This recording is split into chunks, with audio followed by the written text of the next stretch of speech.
பொண்ணுங்க வாழ்க்கை அடுத்தடுத்த கட்டத்தை நோக்கி போயிட்டே இருக்கும் மணி. அவங்க விருப்பப்பட்டாலும் படலனாலும். இப்போ ஒரு ஃபேமிலி அந்த ஒரு விஷனை வச்சு அடுத்த லெவலாக்கு மூவ் ஆவறாங்க. கரெக்ட்டுங்களா? இவ்வளவு நாள் பொண்ணுங்க சமைக்க, வீட்டு வேலை வீட்டு வேலையை வச்சே முடிச்சுட்டாங்க கதைய. It's a stress buster. என்ன வேணா சொல்லுங்க. என் ஒய்ஃப்க்கு நான் மொபைல் வாங்கி கொடுத்துருக்கேன், ஐபோன் வாங்கி கொடுத்துருக்கேன், டிவி வாங்கி கொடுத்துருக்கேன், நெட்ஃபிளிக்ஸ் போட்டிருக்கேன். அதெல்லாம் ஸ்ட்ரெஸ் பஸ்டரே கிடையாது.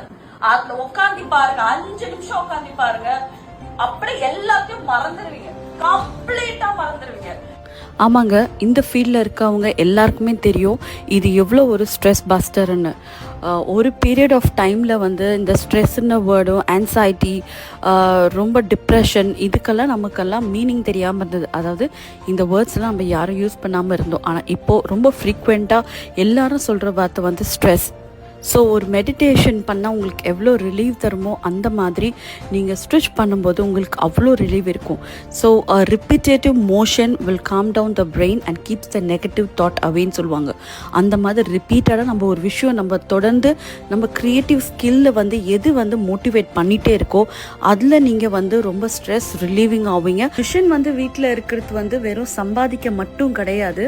ஆனால் நீங்கள் மிஷின் பக்கத்தில் உட்காந்து திக்க ஆரம்பிங்க, உங்களுக்கு நான் ஃப்ரீயாக இருக்கேன்னு தாட்டே வராது. நீங்கள் ஹோல் டே பிஸியாக இருக்க மாதிரி ஃபீல் ஆகும்.